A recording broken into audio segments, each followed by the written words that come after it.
la farmacología de los hipertensivos. Bueno, en mi caso los hipertensivos, pero ya en 2 módulos, en el módulo 7 y en el módulo 8, vamos a hablar de los fármacos que actúan en el sistema cardiovascular, ¿no? En el corazón y los vasos sanguíneos.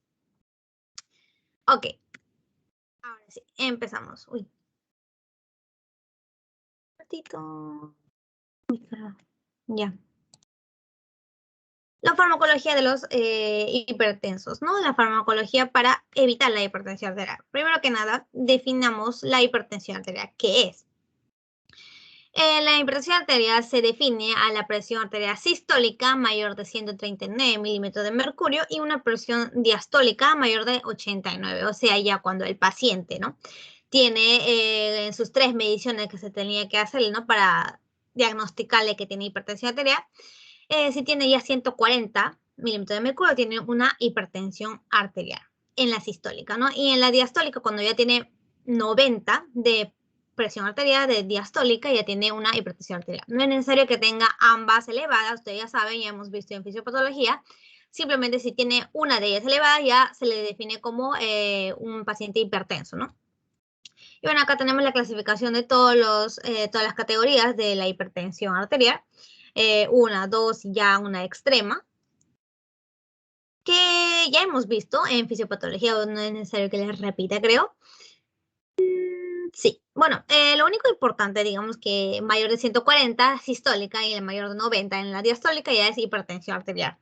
Y lo que queremos evitar es esto que ocasione daños extras al organismo, ¿no? Porque generalmente es asintomático y todo bien hasta que empiecen las repercusiones, ¿no? de nuestro cuerpo. Por ejemplo, la hipertensión arterial nos genera mayor gasto cardíaco, nos hace daño al corazón, puede ocasionar insuficiencia cardíaca, puede ocasionar insuficiencia renal, sí, pues, ¿no? Deficiencia de otros órganos, una característica de la insuficiencia renal.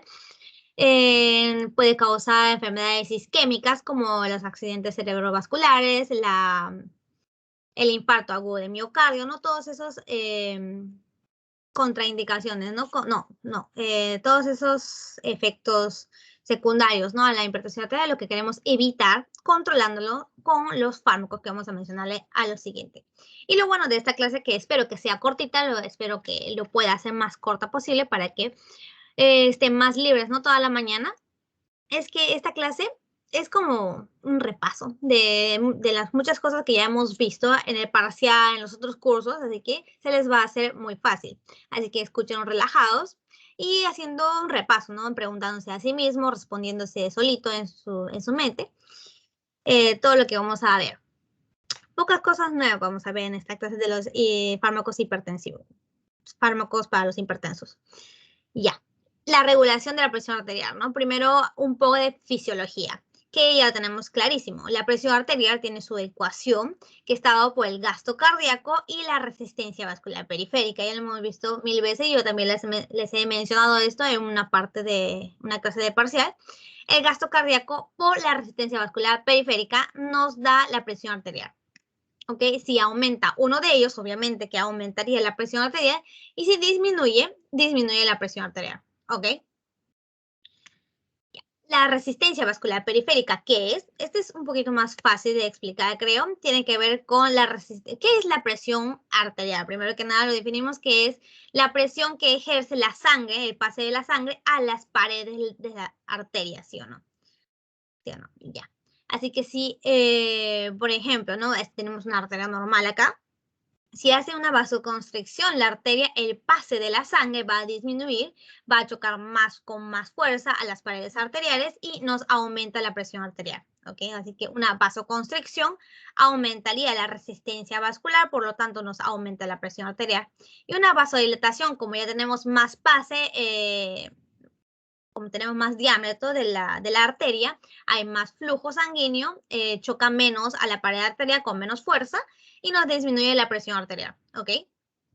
También otro factor, ¿no? De la resistencia vascular periférica es la viscosidad de la sangre.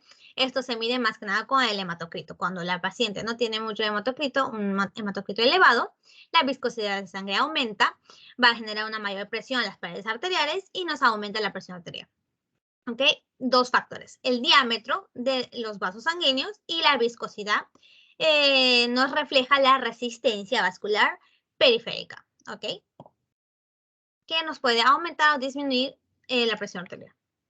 El gasto cardíaco. El gasto cardíaco también tiene otra ecuación aparte, que se da por la frecuencia cardíaca por el volumen sistólico. La frecuencia cardíaca es fácil, ¿no? Lo normal ya sabemos que es de 60 a 100 por minuto. Es la cantidad de veces que bombea la sangre, que bombea el corazón. Y bueno, el volumen sistólico también es algo fácil, es el volumen que el ventrículo izquierdo eyecta hacia la aorta, ¿no? El volumen de sangre que eyecta el ventrículo izquierdo hacia la aorta, hacia nuestro sistema circulatorio. Y ya. Y el volumen sistólico también se puede definir, o hay factores, ¿no?, que lo modifican, que es la precarga, la contractibilidad y la poscarga. Muy fácil, ¿no? La precarga es cuánto de sangre entra al ventrículo, obviamente que eso define el volumen sistólico. La contractibilidad del miocardio, ¿no? Si queremos eyectar la sangre del ventrículo hacia la circulación, necesitamos una mayor fuerza, una mayor contractibilidad de los cardiomiocitos. Y la poscarga es la resistencia que genera la aorta al ventrículo izquierdo, ¿no?, que evita la eyección. Todos estos tres definen el volumen sistólico, ¿no?, la cantidad de sangre que es eyectado por el ventrículo izquierdo. Y bueno, los fármacos, obviamente, que actúan en esta fisiología, ¿no?, en estos mecanismos para regular la hipertensión arterial. Tenemos dos mecanismos representativos que nos regulan la presión arterial fisiológicamente en un estado normal. Ahorita está activo sus mecanismos, se supone. Los vasoreceptores y el sistema nervioso simpático es un grupo que nos regula la presión arterial todo el tiempo. Este tiene una regulación más que nada inmediata a comparación del otro, que es el sistema de renina, angiotensina, aldosterona, que ya es más hormonal, ¿no? En este caso ya hablamos más de una regulación nerviosa del sistema simpático con los vasoreceptores, ¿no?, que se encuentran en el seno carotidio y en el callo de la aorta, que vamos a especificarlo más en la siguiente diapositiva. Y el sistema renina-angiotensina-aldosterona, ¿no?, que está dado por la hormona renina, obviamente que está, ya sabemos, ¿no?, que es una de las funciones del riñón endocrina, que nos secreta la hormona renina para esta regulación de la presión arterial, ¿ok? Esta va a tener una regulación ya más que nada a largo plazo. O bueno, una regulación más lenta, ¿no?, que la otra, que es nerviosa, ¿no? Ya sabemos que los nervios tienen una regulación más rápida a comparación del sistema endocrino, que se usan las hormonas, ¿no? Ya, el sistema de los vasoreceptores y del sistema simpático, ¿cómo se da, no? Cómo se está regulando la presión arterial. Esto ya lo hemos hablado, así que voy a hacer un repaso rápido. Esto tienen que ver los vasoreceptores que están en la periferia y más que nada el que está en los senos carotidios y el que está en los vasoreceptores aórticos, ¿no? Que gracias a los nervios glosofaringio y el nervio vago, lleva la información de la presión arterial al centro cardiovascular. ¿Ok? Por ejemplo, si hay una disminución de la presión arterial media, ¿qué ocurre? Estos vasoreceptores van a captar esa disminución de la presión que está en la sangre, que está en los vasos sanguíneos, ¿no?, que está en la circulación, y lleva esa información hacia el cerebro, hacia el centro cardiovascular. Este centro cardiovascular va a llevar una información a la periferia para que aumente la presión arterial en dos formas: disminuyendo el sistema nervioso parasimpático y aumentando la actividad del sistema nervioso simpático. Ya sabemos las funciones de cada uno de los sistemas, ¿no?, en modo general. Porque el sistema nervioso simpático ya sabemos que es el sistema de huida, de pelea, más agresivo, más activo, que necesitamos más energía. Y cuando necesitamos más energía, necesitamos más sangre, más perfusión de sangre a todo nuestro cuerpo, al cerebro también. Así que aumenta el sistema nervioso simpático y aumenta la frecuencia cardíaca, nos aumenta la fuerza de contracción y nos aumenta también la vasoconstricción. Y así nos aumenta la presión arterial media. Y el sistema nervioso parasimpático tiene la actividad contraria, ¿no?, del sistema nervioso simpático. Así que disminuimos su actividad para que nos deje aumentar tranquilamente la presión, la frecuencia cardíaca y así aumentarnos la presión arterial media. Y así tenemos una retroalimentación autonómica que está dado por el sistema autonómico simpático de nuestro cuerpo, junto con los vasoreceptores que está en el seno carotídeo y en el callado aórtico. ¿Ok? Está bien claro esto, ¿no? Ya. Ahora el sistema renina-angiotensina. Ya. Tenemos la proteína, una proteína que es segregada por el hígado, que es el angiotensinógeno. Esta proteína va a ser convertida a angiotensina 1 gracias a la renina, a la hormona que es segregada por las células justaglomerulares que está en el riñón.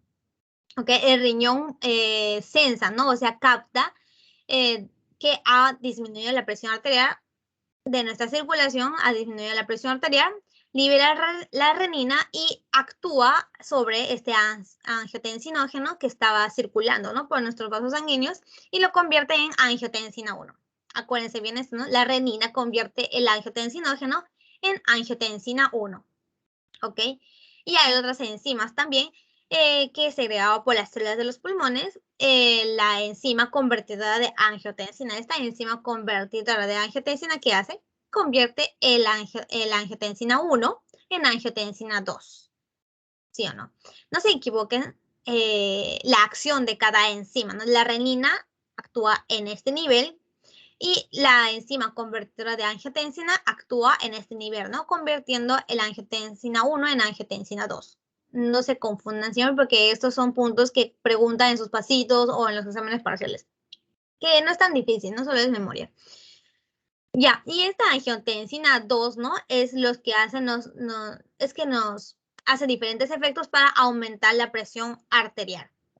¿Ok? Nos actúa a nivel de los receptores de angiotensina tipo 1. Bueno, tenemos dos tipos. Bueno, tenemos varios tipos, pero las características de este sistema va a ser el tipo 1 y el tipo 2. Receptores de angiotensina tipo 1 y tipo 2 que tienen diferente efecto, obviamente, porque dentro de la célula tenemos diferente vía de señalización, diferente cascada y nos hacen diferentes acciones, ¿no? A la célula. En el caso de los receptores de angiotensina tipo 1, está en los vasos sanguíneos y nos aumenta la presión arterial. La angiotensina 1, cuando se une al receptor de angiotensina 2 tipo 1, nos aumenta el calcio intracelular de las células de los vasos sanguíneos, del músculo liso de los vasos sanguíneos y hace que contrae el músculo. Hace que contrae y nos aumenta la resistencia vascular periférica. ¿Y qué ocurre? Aumenta la presión arterial. Súper fácil. Estos receptores también se encuentran en las glándulas suprarrenales, acá, y nos segrega aldosterona. Cuando la angiotensina 2 se une a estos receptores a nivel de la glándula suprarrenal, nos libera aldosterona. Aquí la aldosterona, ¿qué nos hace? Actúa a nivel de los túbulos renales y ¿qué nos hace? Nos reabsorbe sodio, Y esto es lo que también en conjunto con eso nos reabsorbe mucha agua. ¿Y qué ocurre? Aumenta la volemia de nuestro cuerpo, aumenta la cantidad de sangre de nuestro cuerpo, así aumenta la presión que ejerce la sangre a las paredes de los vasos sanguíneos. ¿Y qué nos ocurre? Aumenta la presión arterial. ¿Okay? Esta es otra forma de regular, pero por vía hormonal, nuestra presión arterial. ¿Okay? Y lo primero que les dije, ¿no? Que la vasoconstricción es el efecto instante que tiene la angiotensina 2. El efecto instante, bueno, más o menos rápida, que nos genera esta angiotensina 1. Vasoconstricción y aumenta la sensibilidad de la noradrenalina. Acuérdense, la noradrenalina era la catecolamina, ¿no? Que es segregada por el sistema simpático, que nos hacía efecto a los músculos lisos y nos hacía vasoconstricción. Aumenta la sensibilidad de esta noradrenalina a los vasos sanguíneos, a las células de los vasos sanguíneos, a los músculos lisos de las células al músculo liso de los vasos sanguíneos, ¿sí o no? Aparte también de aumentar la sensibilidad, primero que nada aumenta la secreción, ¿no? de las terminaciones nerviosas de estas noradrenalinas.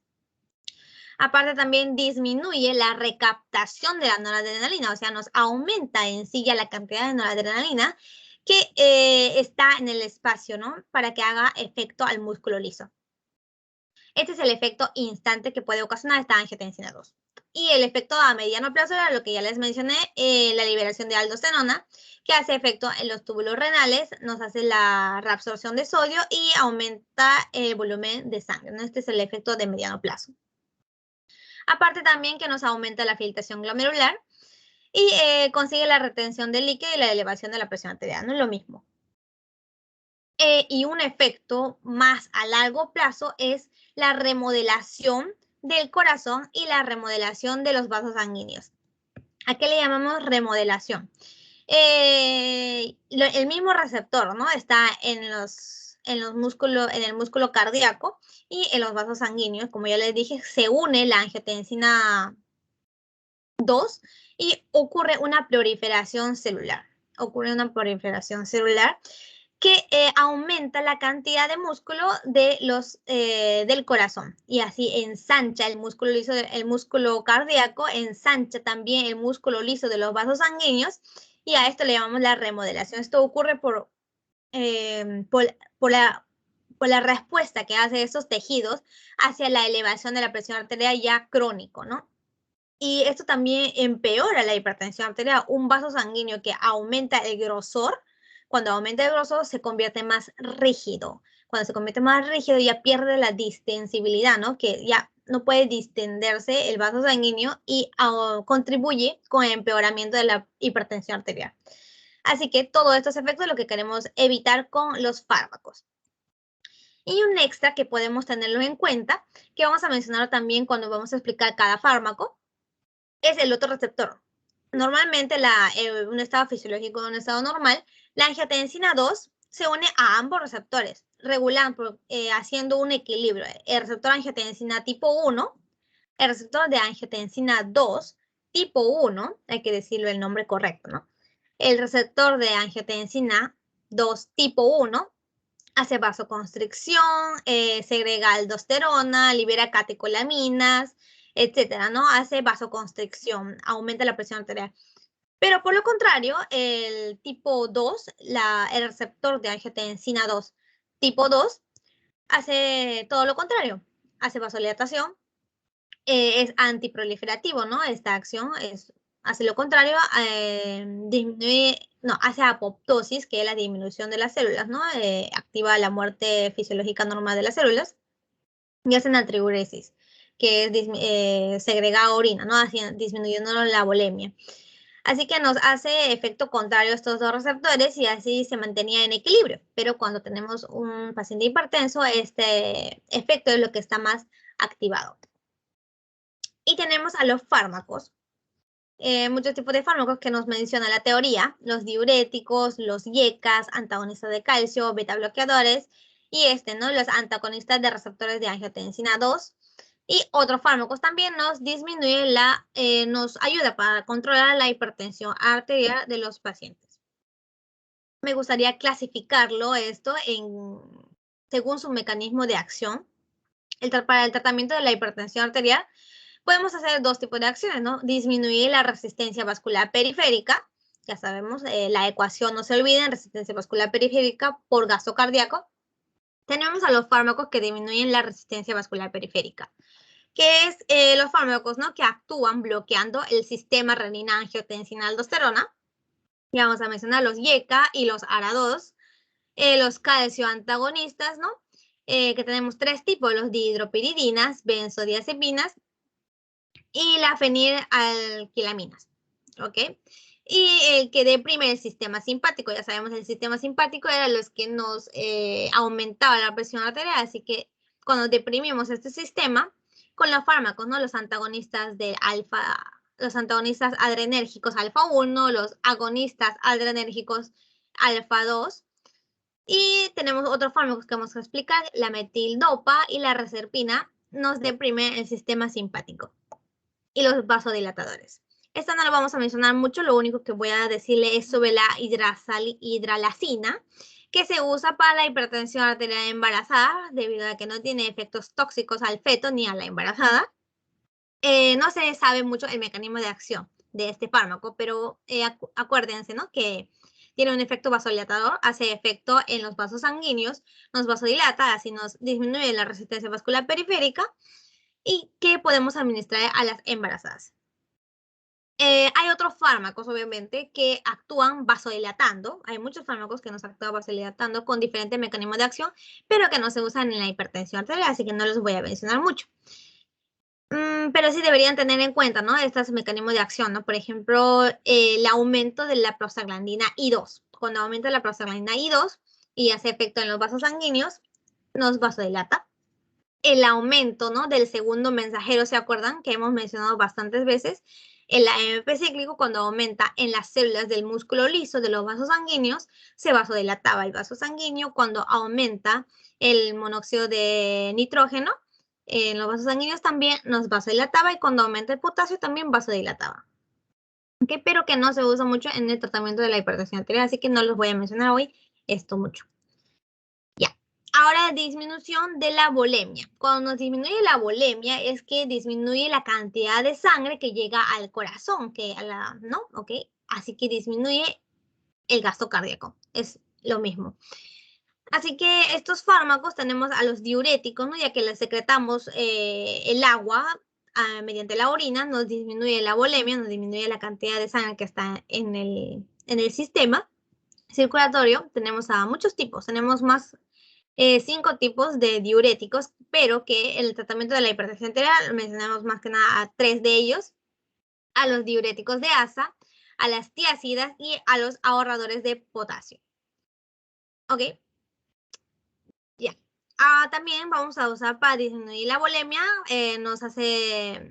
nos ayuda mucho los beta bloqueadores, disminuyendo el gasto cardíaco, obviamente. Tenemos al más representativo, que es el propanolol, ¿no? Tenemos a los beta bloqueadores no selectivos, que es el propanolol, y a los beta bloqueadores selectivos del beta 1, que son los atenolol, esmolol y acebutolol. Ya. Y ahora sí empezamos con el grupo de fármacos, digamos, nuevo para ustedes, porque los demás, los beta bloqueadores, los depresores del sistema nervioso simpático, ya lo hemos visto en el parcial, así que no se les va a hacer para nada difícil. Ya. Y los diuréticos, la próxima clase, el próximo módulo, el módulo 8, es sobre los fármacos diuréticos y los antiagregantes, ¿no? Los antiagregantes plaquetarios, así que más que nada vamos a mencionar los diuréticos en esa clase, vamos a hablar sobre los diuréticos específicamente en esa clase, así que en esta clase solo vamos a hablar más superficial, ¿ok? Y ahora sí, los bloqueadores del sistema renina-angiotensina-aldosterona tenemos a los YECA, que es súper fácil su mecanismo de acción, simplemente nos bloquea a esta enzima, ¿no? A la enzima convertidora de angiotensina. Nada más. Bloqueando a esta enzima ya no nos va a generar la angiotensina 2 y ya no va a generar todo el efecto, ¿no? Que ocasionaba la angiotensina 2 en sí.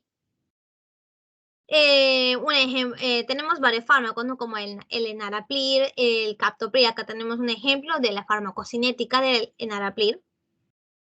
La farmacodinámica, ya sabemos, nos reducen los niveles de angiotensina 2. Y también aumenta los niveles de bradicinina. Por eso tiene doble efecto, porque la bradicinina en los vasos sanguíneos es un potente vasodilatador. Así que aparte de evitarnos este sistema, bloquearnos este sistema que nos aumentaba la presión arterial, también nos aumenta los niveles de bradicinina haciendo vasodilatación. ¿Ok? ¿Por qué aumentan los niveles de bradicinina? Porque la enzima convertidora de angiotensina, que nos convertía la angiotensina 1 en angiotensina 2, esta enzima se parece mucho a la enzima que degradaba a la bradicinina. O sea, no es esta enzima en sí, pero sí se parece mucho la estructura a la enzima que degradaba, ¿no? A la enzima que nos disminuía la cantidad de bradicinina en nuestro organismo. Así que los inhibidores de esta enzima convertidora de angiotensina también nos inhibe a estas enzimas. Así que inhibe la degradación de la bradicinina y nos aumenta la cantidad de bradicinina en nuestro organismo. ¿Ok?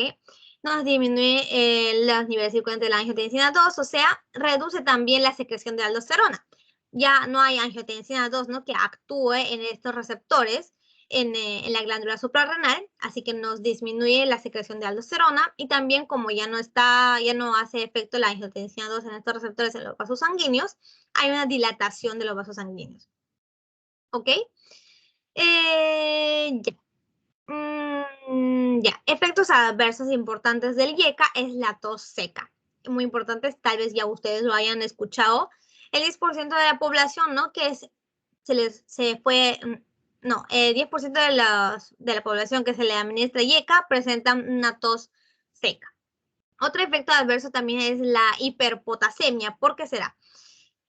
Por el efecto, ¿no?, de disminuir la secreción de aldosterona. Cuando ya no tenemos aldosterona, tenía otro efecto, aparte de retención de sodio en los túbulos renales. También lo que hacía era la secreción del potasio. Esta aldosterona nos secretaba potasio a la orina y nos disminuía, o bueno, regulaba la cantidad de potasio que estaba en nuestra sangre.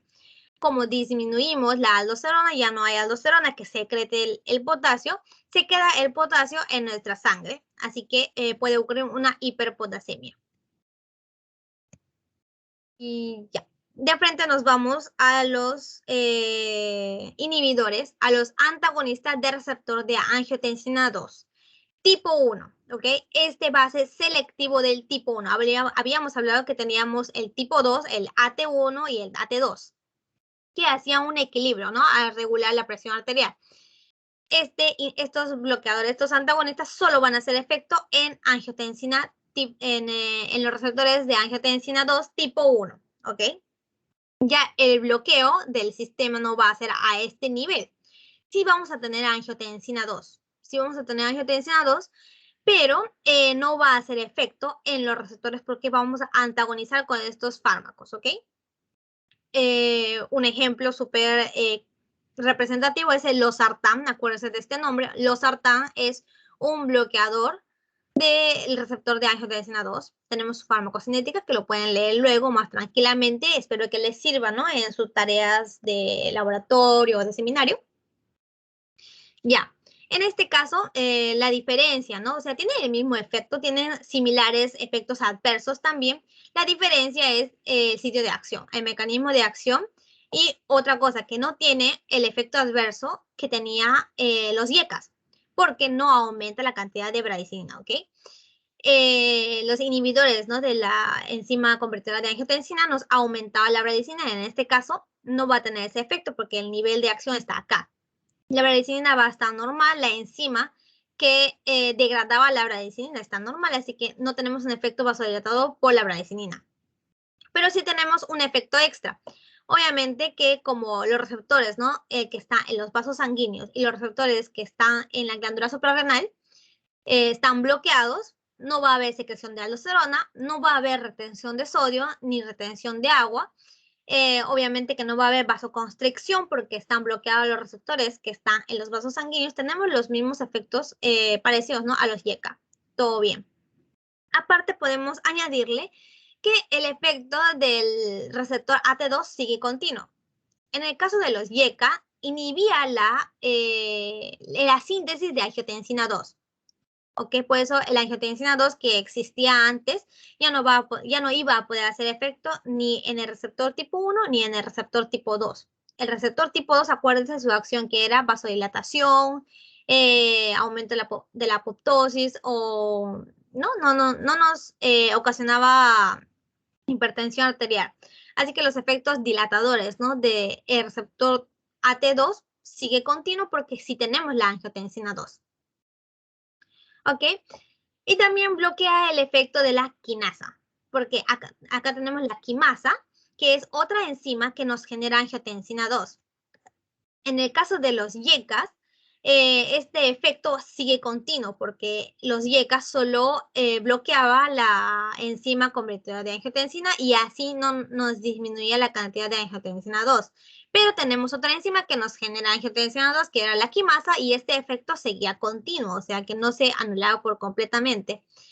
Pero acá, como el que va a ser bloqueado es el receptor en sí, también el efecto de la quimasa, aunque produzca angiotensina 2, como ya no va a hacer efecto en el receptor, también vamos a poder inhibir esta acción de la quimasa. Entonces tenemos dos efectos aparte, diferentes, ¿no? De los IECAS, los antagonistas del receptor de angiotensina 2.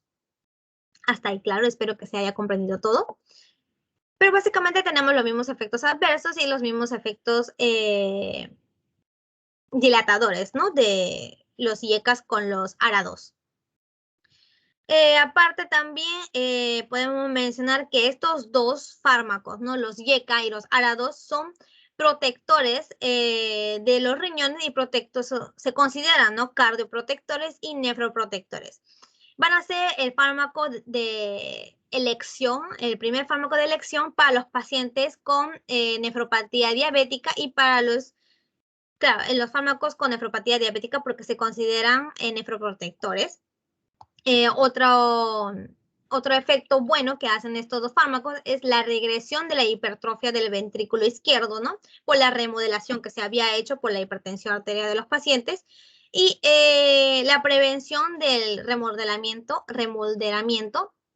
del cardiomiocito, que es ocasionado después de un infarto de miocardio. Así que a los pacientes, ¿no? que tuvieron infarto de miocardio y que tienen hipertensión arterial, se les da estos fármacos. Ya. ¿Qué más? Sobre los efectos adversos. Habíamos dicho que los IECA nos ocasionaba tos seca aproximadamente en el 10% de la población y se debe esto al aumento de la bradicinina en el árbol bronquial, ¿no? En los bronquios. La bradicinina en los bronquios no nos ocasiona buenos efectos, nos hace broncoconstricción y también es un mediador de inflamación, actúa en en los mastocitos, nos libera histamina, nos aumenta la liberación de histamina, etcétera, y nos ocasiona inflamación a este nivel y es por eso que nos ocasiona tos seca por el aumento de la bradicinina, ¿no? De los IECA. Por eso, a diferencia, ¿no? A comparación del enalapril, que es un IECA, el losartán, que habíamos dicho que es el ARA2, nos disminuye el efecto adverso, que es la tos seca, el ras y alteraciones del gusto. ¿Ok? Esto podemos diagnosticar, ¿no? Cuando tenemos un paciente donde tiene tos seca, continuo y crónico, y le damos antitusígenos, ¿no? Para disminuir la tos y no se le pasa la tos y le preguntamos, ¿no tomas algún otro fármaco? Y era que tenía hipertensión arterial y estaba tomando IECA y simplemente se le iba a pasar la tos dejándole de administrar los IECA, ¿no? Y a estos pacientes se le cambia el tratamiento por los ARA2. Muy fácil. Ambos fármacos ambos fármacos ya tienen un efecto adverso hiperpotasémico, ya hemos dicho, por la inhibición de la secreción de la aldosterona. Ambos fármacos no se le debe administrar en las embarazadas porque son fetotóxicos. Acuérdense también de este dato. Recordemos que el ARA2 y el IECA, los IECA y los ARA2 servía, ¿no? Para evitar el remordelamiento del corazón, para evitar la hipertrofia del corazón, ¿no? Del ventrículo izquierdo, para evitar la proliferación de las células de los músculos cardíacos. Pero este efecto que aumenta la proliferación del músculo cardíaco es necesario para el bebé, es necesario para el feto, pero si le damos IECA, le damos ARA2 a la embarazada, este efecto necesario se le va a impedir también al feto. Así que pueden hacer bebés con deformaciones, ¿no? Así que es fetotóxico, por eso a las embarazadas no se les va a dar IECA o ARA2, ni ARA2. ¿Ok? Le damos hidrasalina, que era lo que hemos mencionado ya antes. Y ya. Otro grupo de los fármacos antihipertensivos tenemos a los antagonistas del canales de calcio. Ya sabemos todos, todavía no. Ya sabemos todos que el calcio tiene mucho que ver con la contracción de los músculos, el músculo cardíaco, el músculo liso, el músculo estriado, en todos los músculos. Cuando aumenta la cantidad de calcio intracelular, hace toda una cascada, se une y nos ocasiona contracción muscular. ¿Ok? Cuando aumenta el calcio nos ocasiona contracción muscular y cuando disminuye el calcio que nos ocasiona dilatación del músculo. ¿No? Por eso lo que hacemos es inhibir a que ingrese, ¿no?, el calcio dentro de la célula para que disminuya el calcio y así nos haga vasodilatación en los vasos sanguíneos, en el músculo liso de los vasos sanguíneos y así disminuye la resistencia vascular periférica y así disminuye la presión arterial. Muy fácil. En nuestro organismo tenemos a 3 tipos de canales de calcio. No solo el canal tipo L. El canal tipo L es el canal de calcio de acción larga, ¿no? Por eso se le llama tipo L. Tenemos a otro que es el tipo transitoria, que es el tipo T, que está en las células del corazón, en las células autonómicas del corazón, ¿no? Que nos da el ritmo cardíaco. Tenemos a los canales iónicos de calcio de tipo N, que es del tipo neuronal, que está en el sistema nervioso central. Y en lo que vamos a antagonizar, ¿no?, con los fármacos antagonistas de canales de calcio es estos canales, el canal tipo L. Van a ser selectivos para el canal tipo L. Y así nos disminuye el ingreso del calcio al intracelular y nos disminuye la contracción muscular del músculo liso de los vasos sanguíneos. ¿Ok?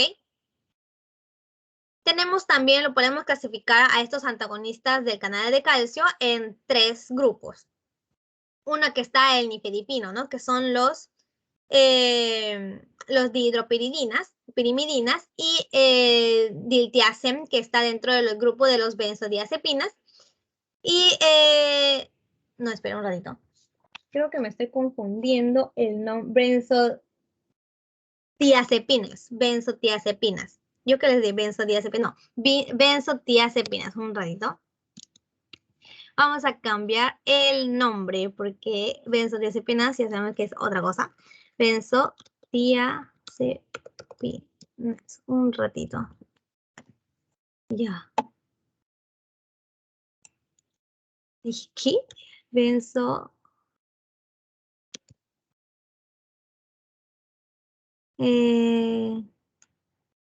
Benzodiazepina, sí, benzodiazepina. O es lo mismo. Ya, vamos a aclarar eso un toque. Vamos a seguir con la clase. Vamos, ya. Benzodiazepinas, ¿ya, chicos? Uy, dejé de compartir. Ya. Un ratito. Ya. Seguimos. Y los fenilalquilaminas. Uy. Con mi puntero. Y ya. Tenemos 3 grupos, como les había dicho, con diferente, no, el mismo mecanismo de acción, ¿no? Porque los 3 tipos, esto diferencia en su estructura química del fármaco. Los dihidropiridinas, pirimidinas, que son los nifedipinas, y los diltiazem, ¿no?, que están en este grupo, y el verapamilo, que son los fenilalquilaminas, fenilalquilamina. Ok, estas todos son antagonistas del calcio del tipo L. Y la diferencia de estos 3 es la selectividad hacia el tejido de los vasos sanguíneos o al corazón. En el caso de los primeros 2 grupos, van a tener mucho más selectividad a los vasos sanguíneos que al corazón. Y el último, que es la fenilalquilamina, que son los verapamilos, ¿no? Esto lo vamos a ver para los fármacos antiarrítmicos, que va a ser explicado por Alessandra. El verapamilo va a tener una selectividad mayor a los cardiomiocitos, ¿no?, al corazón, que a los músculos lisos del vaso, o sea, a los canales de tipo L que están en el corazón que a los que están en los vasos sanguíneos. Estos 2, ¿no?, la nifedipina y el diltiazem, van a ser más antihipertensivos y el último va a ser, como les dije, antiarrítmicos. Sí, ya. Dentro de estos 2 también el más selectivo va a ser, más selectivo de los vasos sanguíneos va a ser los dihidropirimidinas, ¿ok? Ya, la diferencia entre estos 2 va a estar en su vida media. en el caso de los nifedipinas, va a tener una vida media corta. Este va a ser el primer fármaco que se ha creado dentro de los antagonistas del calcio, pero el problema era que tenían una vida media corta. Y cada vez, y se tenía que administrar 3 veces al día estos fármacos, y esto nos ocasionaba y tiene un potente, ¿no? Efecto de vasodilatación, justamente por su selectividad. Pero cada vez que se administraba 3 veces al día al paciente, nos ocasionaba una arritmia refleja, ¿no? Por los vasoreceptores, ya saben. Cuando disminuye demasiado la presión arterial, los vasoreceptores dicen, ay, se disminuyó mucho la presión arterial, y nos ocasiona contracción del corazón y nos ocasionaba arritmias reflejas. Ese era el problema con los dihidropirimidinas. En cambio, las benzodiazepinas ha mejorado este efecto, ¿no? De las nifedipinas, el diltiazem, que son las benzodiazepinas, va a tener una vida media más larga y va a tener un efecto vasodilatación más suave. Esta se va a administrar solo una vez al día, y por eso vamos a disminuir el reflejo simpático, ¿no? O sea, ya no vamos a tener arritmias gracias en este grupo del fármaco. Ya. Sí, el efecto adverso de los... ¿Sí? Tania, sí, disculpa que te interrumpa, creo que Sí. no se ha puesto tu PowerPoint en... ¿En serio estoy hablando? Escucha, ya. Estaba hablando sin mostrar. O sea, se quedó con la antagonista de canales de calcio y el cuadro que arreglaste, todo, solamente que no estaba en pantalla completa. ¿Así? A ver ahora. Y ahora sí se puso pantalla completa. Ya. Excelente. Seguíamos. Hasta este punto llegamos. Ya, el efecto adverso de los antagonistas de canales de calcio, tenemos al spam coronario y al spam coronario, ¿no? Del vaso que irriga el corazón, y a los vasos que irrigan al cerebro. Esto nos podría ocasionar como enfermedades isquémicas o insuficiencia cardíaca, el spam coronario. O sea, el spam, ¿no? Como que los arritmias, pero que ocurren en los vasos sanguíneos. Y ya. Tener en consideración con estos efectos adversos, ¿no? De cada fármaco, y también tenemos a los otros grupos de fármaco, que es a los que deprimen el sistema nervioso simpático. Recordar obviamente las primeras clases, ¿no? Del sistema nervioso autónomo, los receptores alfa. Acuérdense que el alfa 1 eran los que hacían vasoconstricción, ¿no? Son hipertensivos, así que cuando inhibimos, ¿no? Los antagonistas de receptores adrenérgicos alfa 1, nos dilatarían los vasos sanguíneos, ¿ok? Nos haría un efecto contrario. Y para eso tenemos a los antagonistas alfa 1 selectivos, ¿no? El más representante es la prazosina, acuérdense, la prazosina, que nos disminuye obviamente la presión arterial por disminución de la resistencia vascular periférica, como dilatándonos los músculos lisos de los vasos sanguíneos. Aunque como dice acá, se usa para tratamiento de la hipertensión arterial, solamente la prazosina, ¿ok? Y otro grupo de fármacos son los agonistas ahora de los alfa-2. Acuérdense la acción del alfa-2, que era más que nada central, y estaban estos receptores en el receptor presináptico, ¿no? Estos alfa-2 lo que hacían era la liberación de neurotransmisores. Nos inhibía la liberación excesiva de los neurotransmisores como la noradrenalina, la serotonina, la dopamina, etcétera, ¿no? En este caso nos importa más la noradrenalina, cuando disminuye el efecto, ¿no? Nos disminuye el efecto simpático, disminuyéndonos la liberación de la noradrenalina. Los agonistas de alfa-2. Acá tenemos el representante, que es la clonidina, ¿no? Para el tratamiento de la presión arterial. ¿Ok? Pero el único malo es que su efecto adverso, ya lo habíamos dicho, era la sequedad de boca, la serostomía. Prácticamente era un repaso. Tenemos otro fármaco que es la metildopa, que su metabolito va a ser la metiladrenalina, que va a hacer un efecto igualito que la clonidina, nos hace efecto en los receptores alfa 2 y nos inhibe la liberación de noradrenalina en los vasos, al músculo del vaso sanguíneo y así nos hace vasodilatación. La reserpina es otro fármaco que tiene diferente mecanismo de acción, no actúa en los receptores adrenérgicos, sino este actúa en las neuronas presinápticas, ¿no? En las neuronas presinápticas, la reserpina se une a las vesículas que estaban almacenadas las catecolaminas, la noradrenalina, la dopamina, la serotonina. ¿Se acuerdan que se almacenaba en vesículas antes de ser secretada por exocitosis? La reserpina se une fuertemente a estas vesículas y los destruye con todo y catecolaminas.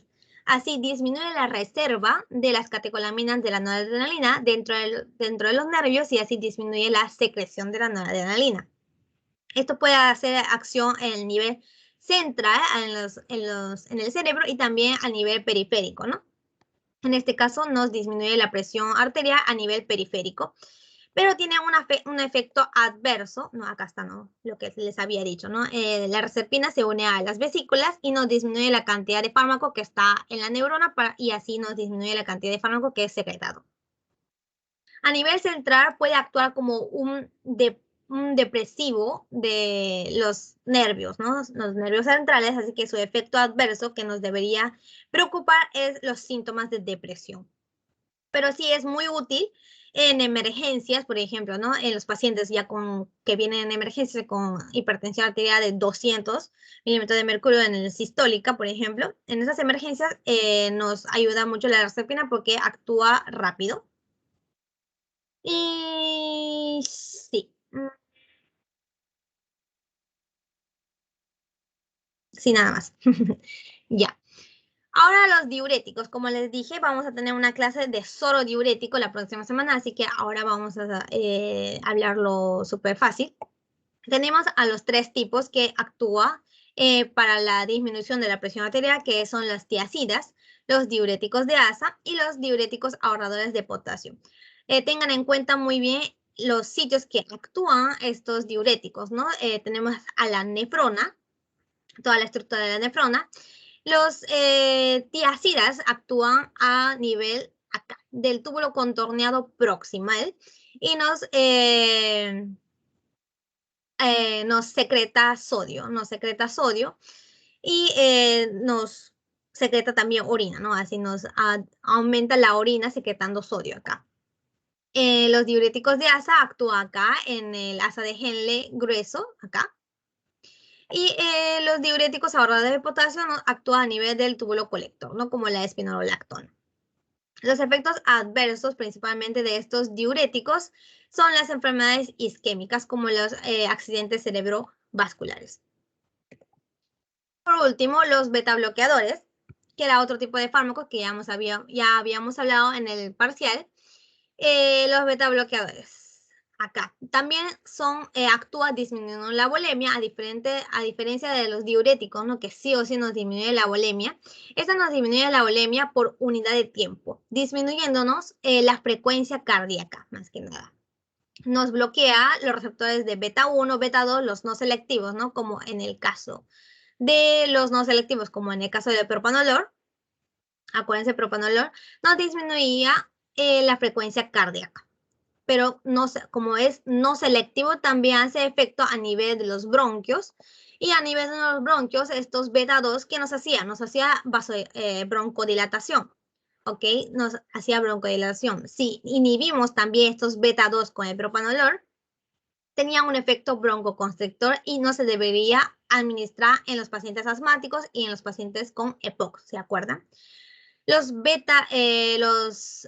antagonistas beta no selectivo como el propanolol nos antagoniza el receptor beta 1 y beta 2.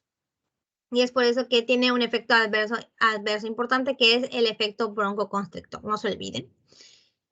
Así es que se está aumentando más que nada el uso, ¿no? De los beta 1 selectivos. El metoprolol, el atenolol, acebutolol, esmolol, todos se usan para el tratamiento de la hipertensión arterial, para la angina de pecho, arritmia, etcétera, ¿no? Para todo, para cuidar el corazón, digamos, son todos cardioprotectores. Y ya, en este caso ya no va a tener el efecto adverso, ¿no?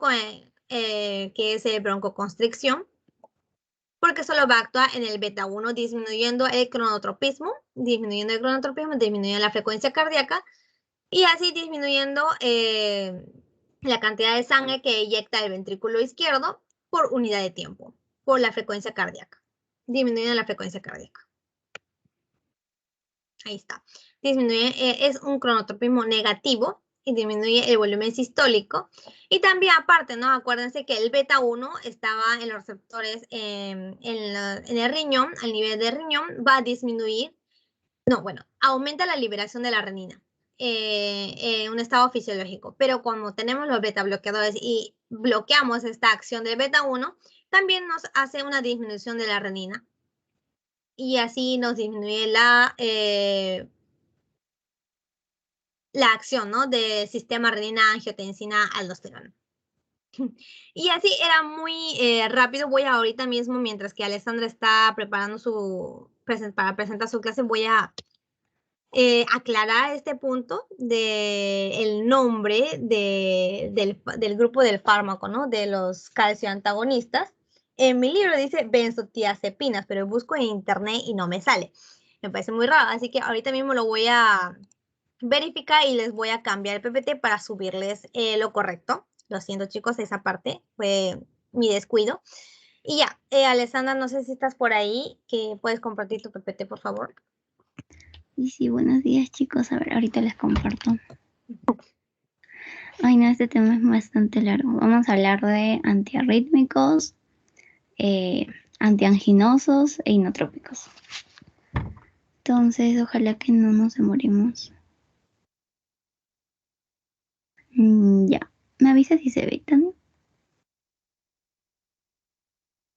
Sí, sí se ve. Dale, dale. Ya. Ok, chicos, vamos a empezar. Vamos a repetir algunos fármacos antagonistas y los beta bloqueadores que Tania nos estaba comentando. Y vamos a profundizar un poco más, ¿no? O sea, estos fármacos obviamente tienen sus funciones,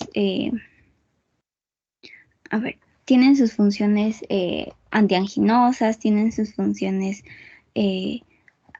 antihipertensivas y algunos también van a tener sus funciones antiarrítmicas, ¿sí? Por ello que cumple un montón de funciones y dependiendo del caso vamos a elegir qué fármaco se realiza, qué necesita. Entonces, ya, vamos a empezar con los antiarrítmicos.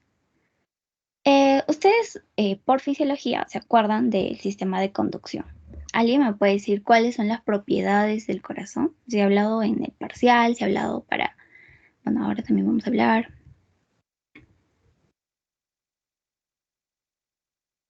Chicos, ¿están ahí?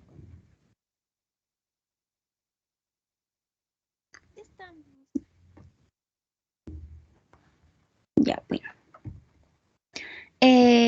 Las propiedades que se tienen que acordar por ahora van a ser las propiedades del corazón, ¿no? Ustedes saben que hay 5, pero por ahora vamos a hablar del cronotropismo, que es la propiedad, o sea, del marcapasos natural que nosotros tenemos en el corazón, el cual aumenta o disminuye la velocidad del estímulo de conducción, ¿verdad? La otra propiedad que tiene nuestro corazón es el automatismo. Esta es la propiedad de que algunas células se contraen o se excitan de una forma automática. ¿Sí? Ellas solitas se excitan. Y la última es el dromotropismo. Esta es la capacidad de poder transmitir el potencial de acción a través de las fibras del sistema de conducción del corazón. ¿Sí? Entonces aquí acordémonos del sistema de conducción. Tenemos al nodo sinoauricular, al nodo auriculoventricular, a las fibras de Purkinje, a las aljas de His. ¿Sí? Yo creo que se acuerdan de eso. Entonces, ¿qué pasa con los antiarrítmicos? O sea, ¿no? ¿Qué pasa? Ya, vamos vamos a tratar sobre el potencial de acción. Ustedes se acuerdan que tenemos ahí tenemos el potencial de acción, el cual tiene su fase 0, su fase 1, su fase 2. Entonces, cada uno tiene sus partes, sus nombres. La fase 0, ustedes se acuerdan que es la despolarización rápida, ¿no? En donde va a haber acá, vemos en la imagen, ¿no? ¿Dónde está el puntero? Ya. Vemos el puntero en donde aquí hay una entrada de iones de sodio. Es por ello que se aperturan los canales de sodio que van a ser activados por voltaje más que nada, debido a un estímulo externo. Y entonces al entrar, o bueno, para que se aperturen estos canales, siempre va a haber una propagación del impulso cardíaco y este sodio extracelular se va a difundir a través de una gradiente hacia el intracelular, y de ahí se ocurre una corriente rápida, ¿no? Entonces ahí se activan los canales de sodio. Ahora, la fase 1 ya es la fase de repolarización rápida inicial. Entonces aquí se activa, o bueno, se inactivan los canales de sodio. Ya no hay canales de sodio, pero se apertura varios otros canales, los cuales son los potasio dependientes, los que transportan los iones de potasio desde el medio extracelular y provocan inician la repolarización debido a una rápida inactivación entre los canales de sodio, ¿verdad? Ahora, también tenemos a la fase 2, que es la conocida meseta, en donde abren los canales de calcio, principalmente los de tipo L, que ya se les he mencionado en el tema anterior, que son dependientes de voltaje. Entonces, va a haber una corriente lenta de calcio que va hacia el intracelular, ¿verdad? Y acá también vemos que es el tiempo de contracción, ¿no? Ustedes acuérdense que el ion de calcio nos ayuda a la contracción. Finalmente, la fase 3 es la fase de repolarización rápida. Esto, ahí va a haber una inactivación de los canales de calcio, ya no hay calcio aquí, y va a haber un aumento de la salida de potasio. ¿Sí? Esto va a originar la repolarización de la membrana, lo cual va a recuperar su negatividad que antes tenía. Y últimamente es la fase 4, esta es la fase de reposo de la célula, en donde ya se relaciona con el automatismo cardíaco. Y generalmente en esta fase 4, el nodo sinauricular, el nodo auriculoventricular y las fibras de Purkinje, va a haber una mayor pendiente de esta fase 4, ¿no? Y generalmente en esta fase 4 es el quien va a comandar el ritmo cardíaco. Ok, ya. Espero que se hayan acordado del potencial de acción. ¿Por qué es importante que nos acordemos de este potencial de acción? Porque los antiarrítmicos van a actuar a este nivel, ¿sí? Ya, ahí les traje otra imagen para que cuando vean las diapositivas como que lo analicen un poco más, lo lean más a detenimiento. Entonces, ¿qué pasa con las arritmias cardíacas? ¿Por qué? ¿Dónde sucede? ¿Qué pasa? Ya, las arritmias cardíacas básicamente son por un fallo en la generación fallo en la generación del impulso de uno de los mecanismos eléctricos. Puede haber un fallo o un defecto en el impulso eléctrico que se genera en otro sitio que no debe, o los caminos para la conducción eléctrica van a estar alterados. Acá se denomina el fenómeno de entrada. Y tenemos varios tipos de arritmias cardíacas. Tenemos las que se originan supraventricular, ¿no? Arriba de los ventrículos. Acá se originan más que todo en las aurículas o en el nodo sinauricular, o pueden ser ventriculares y ya a nivel de los ventrículos. También vamos a denominarlo según la frecuencia. Si es rápida, se pueden denominar taquicardias, o si son lentas, bradicardias. Y el modo de presentación, ¿no? Si son paroxísticas, o sea, se presentan en ciertos momentos, o sea, no es siempre, y crónicos, ¿no? En donde ya es de carácter casi permanente. Ya, aquí les traje unas alteraciones EKGs para que vean cómo es la imagen que se ve en el EKG, ¿no? En las taquicardias, en la fibrilación auricular, en el flúter auricular, en la fibrilación auricular, ¿sí? Es más que todo por los que tienen curiosidad. Entonces vamos a entrar a lo que nos interesa, a la farmacología antiarrítmica. Frente a la farmacología antiarrítmica tenemos que, bueno, como tenemos varias alteraciones en el sistema de conducción, vamos a ver que se van a utilizar fármacos para la bradicardia sinusal, para la fibrilación o flutter, para la taquicardia supraventricular o para la taquicardia ventricular. ¿Sí? Entonces, para cada caso se usan unos fármacos, otros son contraindicados, otros sí. Entonces, la farmacología arrítmica se va a dividir en 4 clases. Los clase 1, clase 2, clase 3 y clase 4. ¿Sí? Entonces los de clase 1 se van a dividir en 3, 1A, 1B, 1C. Los de clase 2 van a ser los beta bloqueadores. Los de clase 3 ya van a tener que ver con lo que es el potasio. Y los de la clase 4 son los calcio antagonistas, ¿no? Que se les estaba mencionando. Vamos a profundizar un poco más. Ya, los calcio antagonistas o los antagonistas de los canales de sodio. ¿Por qué de sodio? Porque estos van a actuar, o los de clase 1 van a actuar aquí en la fase 0 que les mencionaba del potencial de acción. ¿Ya? Entonces, estos clase 1 se van a dividir en 3, en los 1A, 1B y 1C. ¿Sí? Ahora, ¿cuál es la diferencia entre estos tres? Entre cuánto afectan al potencial de acción, si lo prolongan, si lo acortan, si no intervienen en ello. ¿Sí? Entonces, vamos a empezar. Ya les dije que los de clase 1 actúan a nivel de... en el potencial de acción, ¿a qué nivel entran los canales de calcio? A nivel de la fase 0, ¿no? Entonces los antiarrítmicos de clase 1 van a actuar a nivel de la fase 0, ¿sí? Bloqueando los canales de sodio. Ya, ok. Entonces puede haber un bloqueo leve o puede haber, va a haber un bloqueo leve de estos canales de sodio y van a alargar el potencial de acción. Acuérdense de esto, ¿sí? Los antagonistas de clase 1A van a prolongar el potencial de acción. ¿Y a quiénes tenemos ahí? Tenemos a la procainamida, la quinidina y la disopromida. Entonces, los de clase 1 van a estabilizar la membrana por bloqueo de los canales de sodio. Disminuyen el ascenso de la fase 0 del potencial de acción y prolongan la duración del mismo. O sea, van a prolongar el potencial de acción.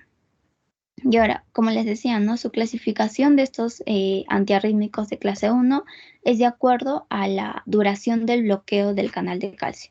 ¿Sí? Entonces, nosotros al bloquear los canales de sodio, soy de sodio, no es de calcio. Al bloquear los canales de sodio, los efectos de los fármacos de la clase 1 se van a evidenciar en los potenciales de respuesta rápida, o sea, en el potencial de acción. Ellos van a modificar su amplitud, van a modificar la velocidad máxima de despolarización de la fase 0. ¿Y qué hacen? Disminuyen la velocidad de ascenso, o sea, este ascenso que se ve aquí, disminuyen esta velocidad de ascenso de esta fase 0 y prolongan así la duración, ¿no? Básicamente ese es su mecanismo. Entonces, los de 1A básicamente van a tener efectos, todos estos fármacos, procainamida, quinidina y disopiramida, van a tener efectos sobre el automatismo. Quiere decir que van a disminuir la frecuencia de descarga, básicamente en las fibras de Purkinje. Y así, de esta manera, actúan sobre la fase 0, ¿no? Disminuyen el reposo y actúan, sus efectos son sobre la excitabilidad y conducción que tienen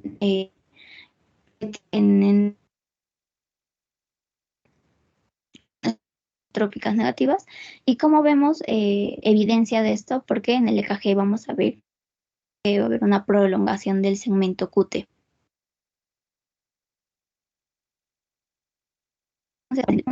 Va a retrasar la repolarización, va a alargar la duración del potencial de acción. Y lo podemos utilizar para la fibrilación ventricular, fibrilación auricular, o arritmias ventriculares y fibrilación auricular. ¿Sí? Ese es con el 1A de la clase 1. ahora vamos a ver con el 1B de la clase 1. Los de 1B van a ser antagonistas, siguen siendo antagonistas del canal de sodio porque actúan a nivel de la fase 0, pero estos acortan el potencial de acción. Esa es la diferencia. Si acortan, prolongan o no tienen o no actúan sobre el potencial de acción. Esa es la diferencia entre estos tres. Estos, los 1B, acortan el potencial de acción. Tienen una acción rápida, un bloqueo moderado y, como les vuelvo a mencionar, acortan el potencial de acción. Y ahí tenemos a la lidocaína y a la mexilentina. Entonces, los 1B van a ejercer como que una débil depresión en la despolarización, por eso es que su acción es rápida, ¿no? Débil despolarización en la fase 0 y acelera en la fase 3 de repolarización, ¿sí? Que es de la fase 3 de repolarización. Entonces, van a disminuir el periodo refractario efectivo y además tienen acción rápida porque estos fármacos, bueno, esta lidocaína y mexiltendina también, o sea, interactúan rápidamente con los canales de sodio, ¿ya? Van a acelerar la repolarización, van a bloquear los canales de sodio y van a tener una acción estabilizadora de membrana. ¿Por qué? Porque en las arritmias va a haber como una alteración en ese potencial de acción, ¿no? Va a haber como no haber quien los controle. Es por ello que con estos fármacos se estabiliza la membrana, o sea, se puede elevar el umbral y se reduce también la excitabilidad de nuestras células, ¿no? Y así se eliminan las arritmias. Ahora, lo importante de esta clase 1B puede ser porque lo podemos utilizar como profilaxis de arritmias ventriculares, como por ejemplo la fibrilación ventricular. Ahora, otra diferencia es que estos fármacos en el EKG no van a prolongar el segmento QT, ¿sí? Ya no prolonga el segmento QT, lo podemos utilizar para las arritmias ventriculares como la taquicardia ventricular y la fibrilación ventricular. Y ahora, la lidocaína, ¿ustedes se acuerdan? La lidocaína es también un anestésico, ¿ya? De tipo amiodarona, pero tiene sus propiedades antiarrítmicas, por eso lo usamos como antiarrítmico. Se administra por endovenosa, solo endovenosa. Disminuye la despolarización, el automatismo y la excitabilidad de los ventrículos. Por eso es que lo usamos como arritmias ventriculares, ¿no? Bueno, toda esta disminución generalmente es durante la fase diastólica, porque van a actuar en la red de Purkinje. Y ahora, la mexilentina, este se le conoce como lidocaína oral, ¿sí? Este es el que se puede dar por vía oral. Pero va a elevar, tiene una elevada incidencia de efectos a nivel gastrointestinal y sistema nervioso central. Entonces, generalmente la mexilentina lo vamos a utilizar como terapia combinada con otros fármacos, ¿sí?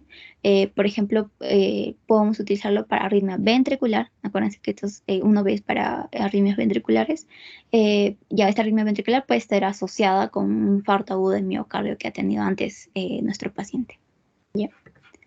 Ahora, el 1C vamos a tener los antagonistas del canal de sodio porque actúan a nivel de la fase 6. Todos los de la clase 1 actúan a nivel de la fase 0. ¿Cuál es la diferencia? Que este no tiene efecto sobre el potencial de acción. ¿Qué hace? Retrasa de forma intensa la despolarización en fase 0. ¿Okay? Por eso su acción es lenta y tiene un bloqueo potente y no modifica el potencial de acción. ¿Sí? Entonces, no altera, si retrasa de forma intensa la despolarización de fase 0 y este no altera de forma significativa. Puede alterarlo un poquito, ¿no? Pero no es tan evidente que modifique el potencial de acción. Por ejemplo, tomamos que no tiene efecto sobre el potencial de acción. Y estos actúan lentamente con los canales de sodio. No tiene efecto en la repolarización, por ello es que no afecta el potencial de acción. Como también tiene propiedades como el grupo B, ¿no? También tiene propiedades anestésicas locales y estabiliza la membrana, ¿no? Porque actúa con los canales de sodio. Disminuye la excitabilidad, la velocidad de conducción y el automatismo, ya que va a tener una conducción lenta en la aurícula, ¿no? Entre los nodos auriculoventriculares. Pero también tiene efecto en las fibras de Purkinje.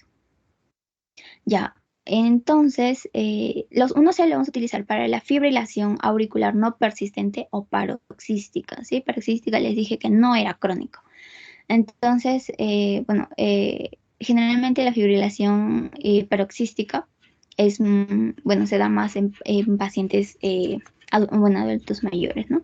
Y acá les traje una diferencia entre estos dos. En la clase 1A y 1C son fuertemente arritmogénicos y aumenta la mortalidad en pacientes que han tenido infarto agudo de miocardio, ¿sí? Porque no se les utiliza tanto. A diferencia de los 1B, que estos son escasamente arritmogénicos bueno, ese es un punto bueno, ¿no? Pero el problema es que solo está limitado a arritmias ventriculares, ¿sí? 1B, arritmias ventriculares. Y 1A y 1C son fuertemente arritmogénicos. Ya, ok, esa es la clase 1. Ya, ahora vamos a hablar sobre la clase 2. Estos son los antagonistas del receptor beta adrenérgico. Sí, ya yo me acuerdo. Yo creo que ustedes se acuerdan mejor que yo, porque Tania también ya les explicó, se les habló un tema. Entonces, ¿qué pasa con ellos? Ellos, al ser, ¿cómo actúan o cómo producen su efecto arrítmico? Ellos van a actuar a nivel de la fase 4. Aquí está, la fase 4, los beta adrenérgicos. No, clase 2. Ah, no, sí, perdón. Los de clase 2 actúan a nivel de la fase 4. Aquí tenemos al esmolol, al propanolol, acetbutolol. Entonces, ustedes acuérdense que estos fármacos beta adrenérgicos, algunos son cardioselectivos y otros no son cardioselectivos, ¿sí? Entonces, aquí les traje un resumen. El propanolol generalmente va a ser beta 1 y beta 2, ¿sí? No es selectivo. El esmolol es beta 1, entonces este sí va a ser cardioselectivo, así como el acetbutolol, ¿sí? Entonces, el propranolol, si no es cardioselectivo, entonces no le podemos dar a pacientes asmáticos ni diabéticos, ¿no? Por sus efectos adversos que presenta. El esmolol generalmente lo vamos a utilizar para arritmias supraventriculares y el acetbutolol es un simpático mimético intrínseco y estabiliza la membrana. Entonces, ¿qué pasa con estos de clase 2, ¿no? Estos antiarrítmicos de clase 2 van a disminuir la fase 4 de despolarización. Por ello, van a deprimir el automatismo del nodo sinoauricular, ¿se acuerdan del nodo sinoauricular? Y de las fibras de Purkinje. También va a disminuir la velocidad de conducción y va a prolongar el periodo refractario efectivo a nivel del nodo auriculoventricular, ¿sí? Prolonga, bueno, en el EKG vamos a ver como una prolongación del intervalo PR. Además, para ser arritmogénico, este va a disminuir la contractibilidad cardíaca, pero es que por eso presenta, ¿no? Que les puse que es inotrópico negativo, dromotrópico negativo y cronotrópico negativo. Ya, disminuye la contractibilidad cardíaca, la velocidad de conducción cardíaca, por eso es cronotrópico negativo, disminuye la frecuencia cardíaca. Ahora, en el sistema nervioso, bueno, generalmente lo vamos a utilizar en arritmias que son causadas por una elevación del sistema nervioso autónomo, ¿sí? Como el ejercicio, emociones, hipertiroidismo o pacientes que presentan feocromocitomas, ¿sí? Lo usamos para arritmias ventriculares, supraventriculares o arritmias inducidas, como les mencionaba, ¿no? Exacerbadas por el sistema nervioso autónomo. Ya, esa es la clase 2. Ahora vamos a ver la clase 3. Ya hablamos que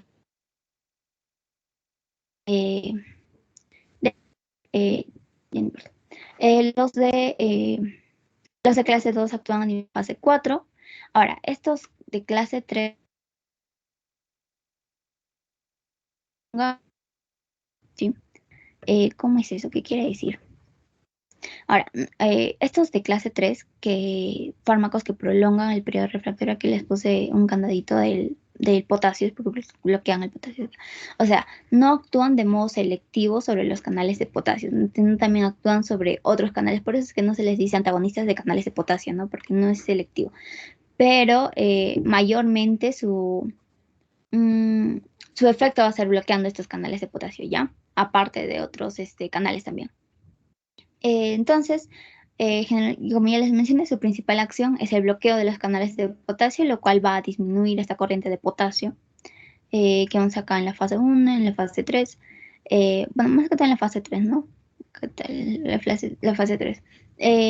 Ya, disminuye la corriente de potasio en la fase 3 de despolarización y al disminuir esta corriente de potasio va a reducir el potasio extracelular. Y es así, al reducir este potasio extracelular, es como va a prolongar la duración del potencial de acción, pero sin alterar la fase 0, como les mencionaba, como los de la clase 1, ¿no? Que alteraban la fase 0. Ahora, esta prolongación del potencial de acción se va a manifestar en el electrocardiograma como un incremento del intervalo QT, lo cual el QT está asociado a proarritmias y básicamente en presencia de hipocalemia y bradicardia. Entonces, ¿cuáles son los fármacos que vamos a tener ahí? Vamos a tener la amiodarona, la dronedarona, el sotalol, dofetilide y butilide. ¿Ya? Entonces, la amiodarona es el más representativo. Va a tener propiedades antiarrítmicas, vasodilatadoras y antianginosas. ¿Ya? Como les mencionaba, ¿no? Chicos, ¿se me escucha bien? ¿Se me escucha entrecortado?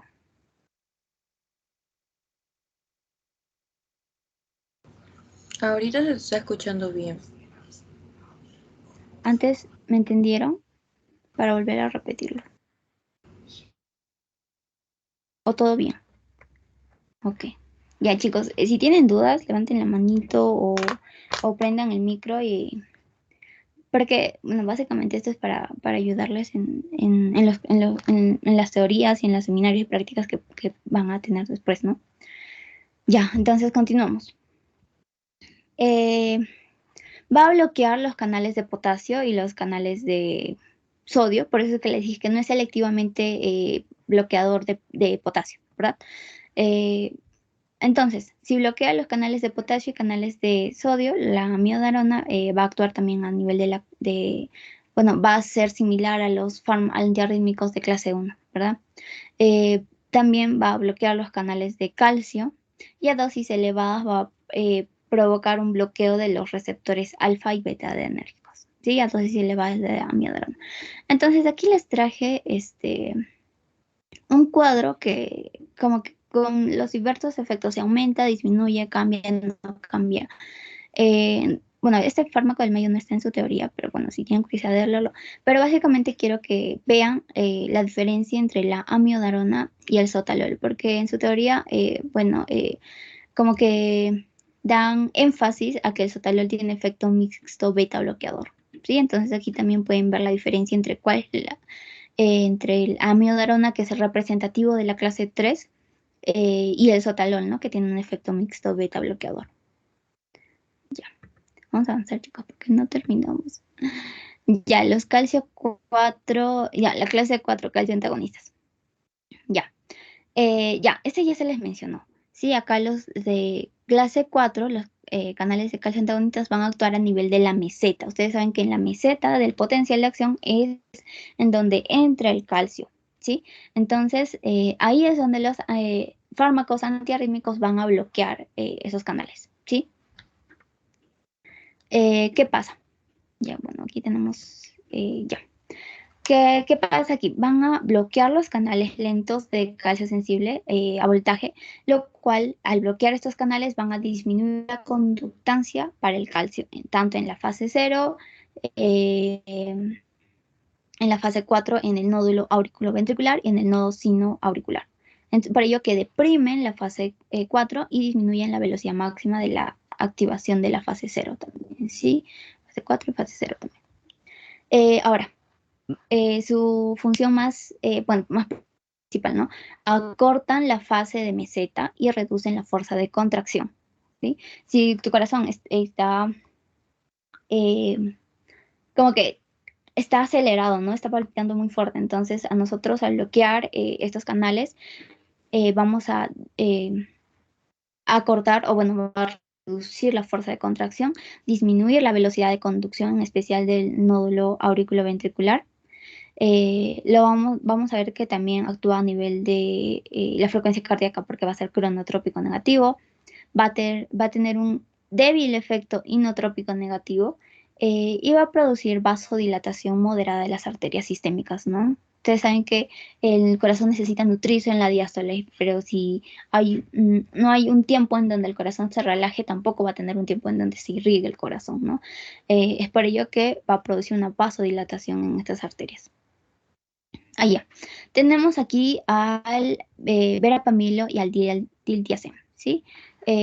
Como ya les mencioné, hay otros fármacos más, ¿ya? Pero en su teoría les mencioné el verapamilo y el diltiazem, que deprimen la función de las células calciodependientes, el nodo sinusal y el nódulo auriculoventricular. Y lo podemos utilizar para la fibrilación, para el flujo o para la taquicardia auricular. ¿Sí? Entonces, aquí, bueno, les traje como que un cuadro resumen del verapamilo y el diltiazem. Estos inhiben los canales de calcio de tipo L presentes en las fibras musculares cardíacas y en el músculo liso arterial. Y en el músculo liso arterial básicamente va a actuar más el diltiazem, ¿ya? Ahora, va a ralentizar la conducción de los nodos sinoauricular y auriculoventricular de los potenciales lentos y acortan la fase 2 de los potenciales de acción rápida. Lo utilizamos para la taquicardia supraventricular, paroxística, para el flúter auricular, para la fibrilación auricular crónica. Y el verapamilo va a aumentar la toxicidad de la digoxina. La digoxina ya lo vamos a ver en un momento. Este es un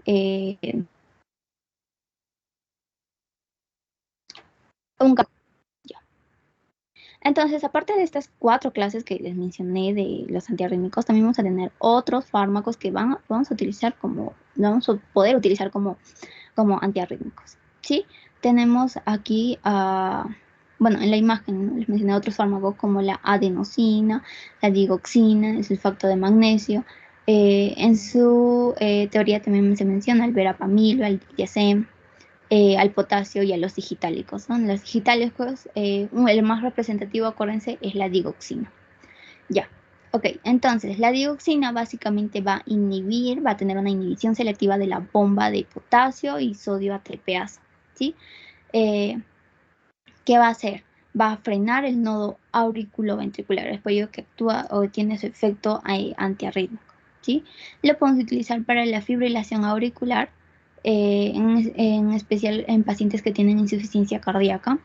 Y bueno, si se utiliza con ellos, la digoxina va a aumentar la toxicidad generalmente de la amiodarona y el verapamilo, ¿sí?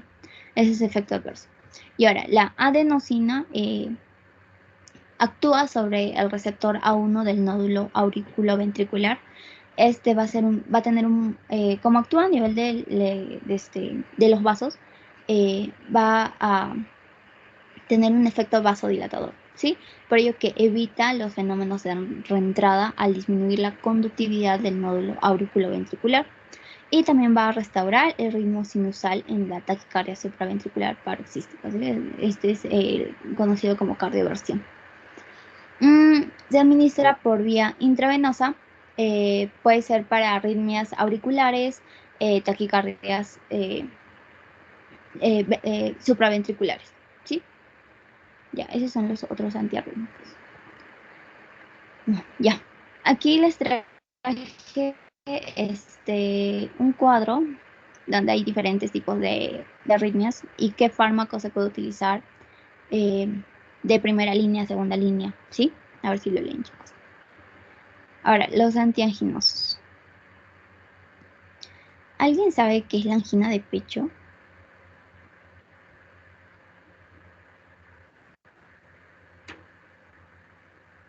Chicos, ¿están ahí? Me acuerdo, bueno, tal vez lo hablaron, sí, por en fisiopatología. Ya, ¿Alguien sabe qué Alessandra, es la? es el dolor retroesternal causado puede ser por una angina estable o inestable, me parece. Muy bien, sí, La angina gracias, estable Yasmin. calma. Bueno, Muy bien, gracias por tu participación. Muy bien, la angina de pecho o angor pectoris va a ser la principal manifestación, o sea, el principal síntoma que el paciente va a sentir cuando presente o pretenga una cardiopatía isquémica. O sea, acuérdense de isquémica de ACV. Ya, muy bien, algo así. Relacionen los cursos, tienen que relacionarlos.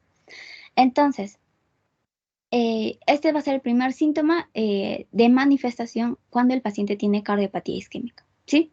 Entonces, ¿qué pasa? Va a haber una variedad de tipos de angina que se caracterizan. ¿Cuál es el dolor típico que ustedes se tienen que acordar? Porque esto lo van a volver a llevar en medicina 1 acá en clínicas, ¿sí? Entonces es un dolor retroesternal de tipo repentino, se aparece de la nada. Es intenso, es opresivo y a veces se irradia al brazo izquierdo y produce una sensación de ahogamiento de la persona, ¿no? Porque hay un signo como que es principal, ¿no? La persona viene agarrándose el pecho, ¿ok? Entonces, esto ocurre por varias causas. Generalmente por el bloqueo de la arteria. ¿Por qué? Porque va a suprimir el flujo sanguíneo. ¿Qué pasa cuando no hay flujo sanguíneo? Eh, el tejido necesita oxígeno, ¿sí? Entonces, puede ser por angina estable. Angina estable se presenta durante el esfuerzo y se va a asociar a una depresión del segmento ST en el electrocardiograma. Y generalmente su causa principal es porque, aquí está, ¿no? Se va a obstruir el 75% de la luz arterial. Entonces, ¿qué pasa? Solo hay este agujerito, bueno, hay solo el 15% de luz arterial que va a seguir irrigando al corazón. Ustedes saben que el corazón es irrigado por las carótidas, ¿no? No es carótida. No me acuerdo, ya. Pero entonces, acuérdense, hay un 15% de luz en la arteria, ¿sí? Entonces, es lo único que mantiene la oferta de oxígeno que el corazón necesita en reposo, ¿sí? Ahora, ¿qué pasa si nuestro paciente, no sé, pues le ocurre hacer ejercicio así de la nada? Va a requerir coronarias, ya me acuerdo, arterias coronarias. Entonces, va a requerir más oxígeno, ¿sí? Entonces, pero este 15% no va a poder cubrir cuando necesite más oxígeno de paciente está haciendo ejercicio, ¿no? Ya, ese es uno. Ahora, la angina inestable se presenta durante el reposo y con reducida actividad física. Ya va a haber un vasoespasmo en la circulación coronaria. Y ahora, aquí ya puede ocasionarse la rotura de la placa, ¿no? Aquí tenemos la angina estable. Y ahora, esta es la forma más peligrosa porque puede progresar a un infarto agudo de miocardio o la muerte súbita, ¿sí? Ustedes acuérdense. Ya.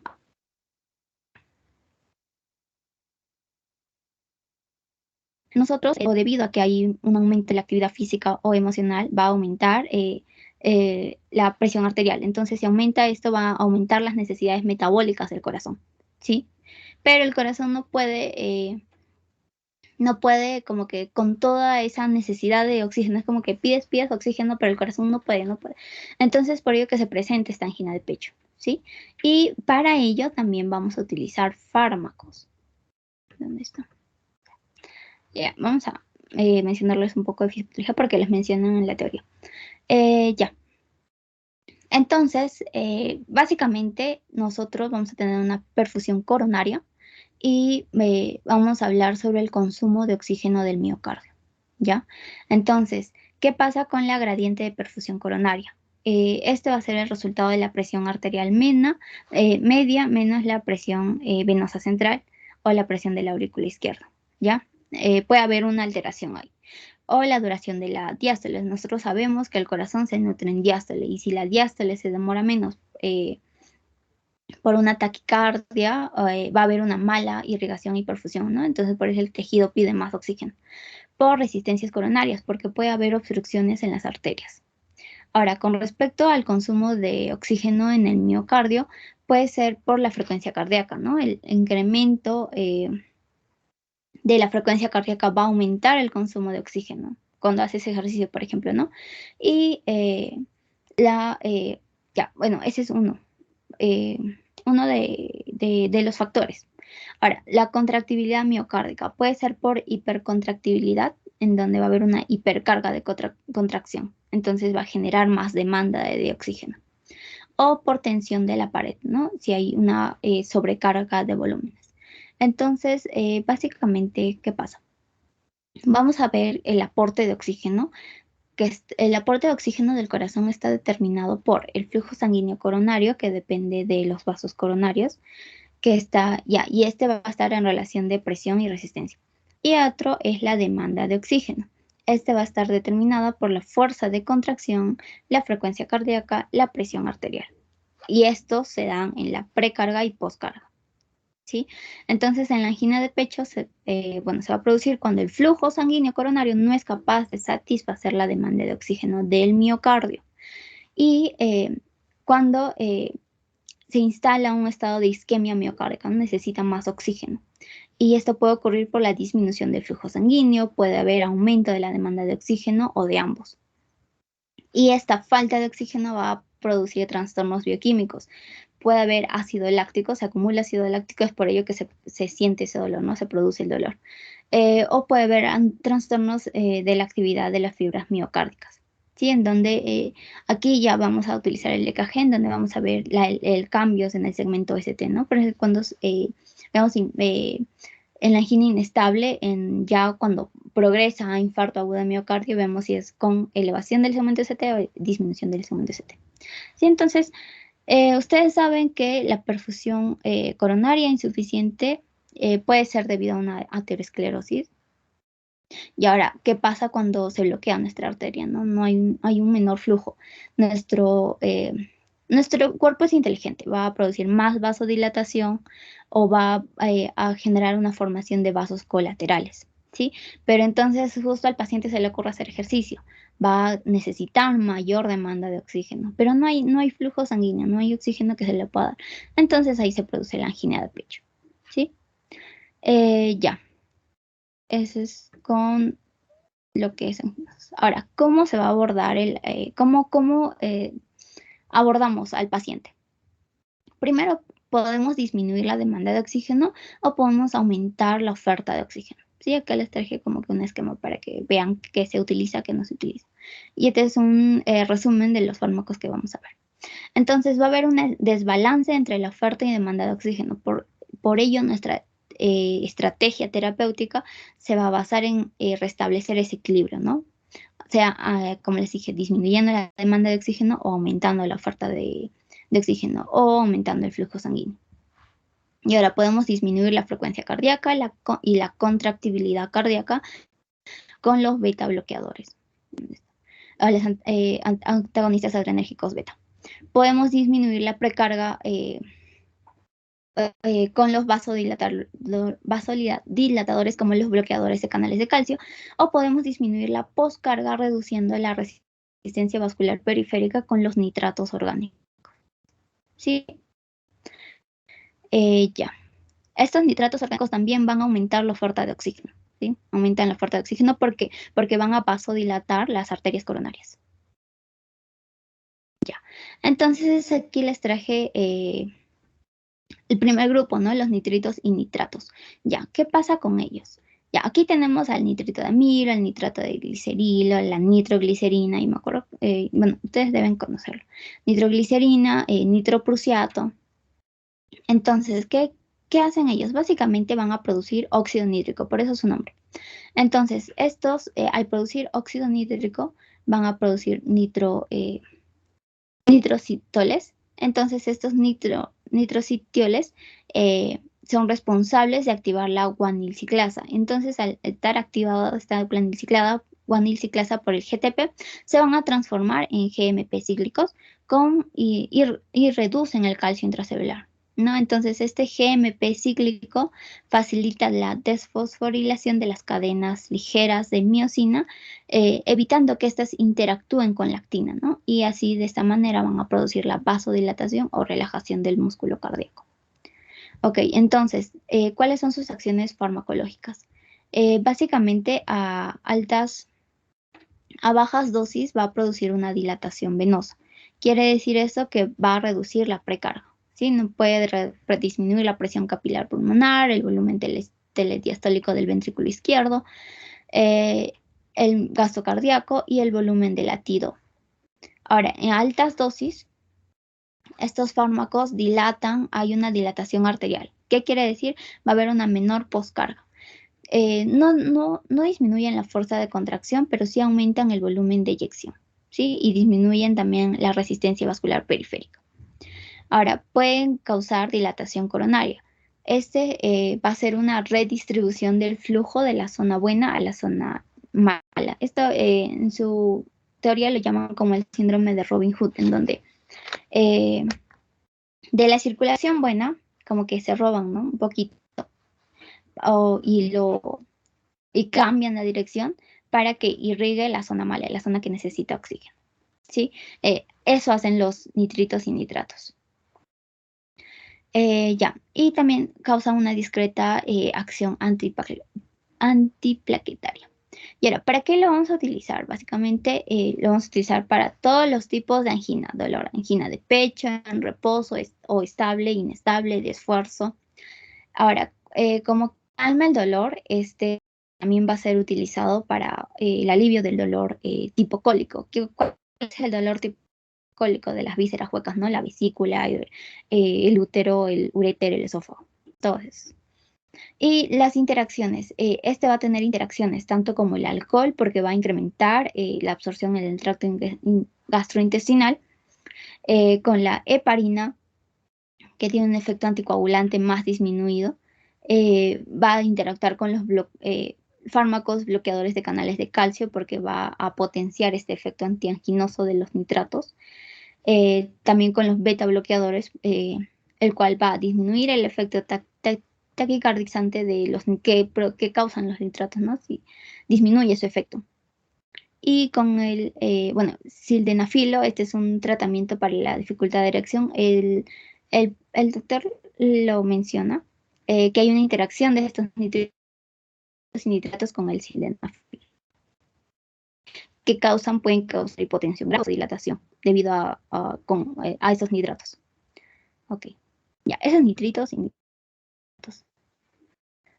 Ahora, los beta bloqueadores, ya se les mencionó también los beta bloqueadores. Ustedes saben que el corazón tiene varias propiedades, ¿no? El automatismo, que tiene que ver con el cronotropismo, el inotropismo, el dromotropismo y el vasomotropismo, ¿sí? Entonces, estos beta bloqueadores básicamente van a desviar la curva de oxihemoglobina, en especial el propanolol, hacia la derecha. Entonces, como que, ¿cómo se dice? Desplazar esta curva de oxihemoglobina, la hemoglobina va a tener más acceso al oxígeno, ¿sí? Ahora, ¿cómo actúan los beta bloqueadores como antianginosos? Disminuyen la frecuencia cardíaca. Y es por ello que al disminuir la frecuencia cardíaca hay mayor tiempo diastólico en donde el corazón se va a nutrir. Menor contractibilidad, menos gasto de oxígeno. Disminuye la tensión arterial o presión arterial. Va a haber un aumento del flujo subendocárdico al disminuir esta presión de contracción. Y va a tener más efectos significativos durante el esfuerzo físico, y habrá menos habrá menos frecuencia de gasto cardíaco, ¿ya? Otros efectos. Ustedes saben que los beta bloqueadores pueden disminuir la lipólisis, antiarrítmico, ansiolítico, antioxidante. Ahora, ¿qué efectos nos trae estos beta bloqueadores? Primero, disminuyen la actividad funcional simpática de los tejidos. Ahora, su administración crónica va a provocar un incremento en el número y sensibilidad de los receptores beta. Y su supresión brusca va a producir una acción simpática exagerada sobre el órgano que estamos empleando, ¿sí? Entonces, ¿cuál es lo importante de estos fármacos beta bloqueadores? Que se acuerden cuáles son selectivos beta 1 o no selectivos, ¿sí? Por ejemplo, el propanolol, el sotalol, el nadolol actúan tanto a nivel del receptor beta 1 como el beta 2. O sea, es similar, ¿sí? Ahora, el atenolol, el bisoprolol, el esmolol y el metoprolol van a preferir el beta 1 a diferencia del beta 2. Y el carvedilol y el labetalol, estos actúan en distinta manera tanto en beta 1 como en beta 2, pero también van a actuar a nivel del receptor alfa. Ya. Eso es con los beta bloqueadores.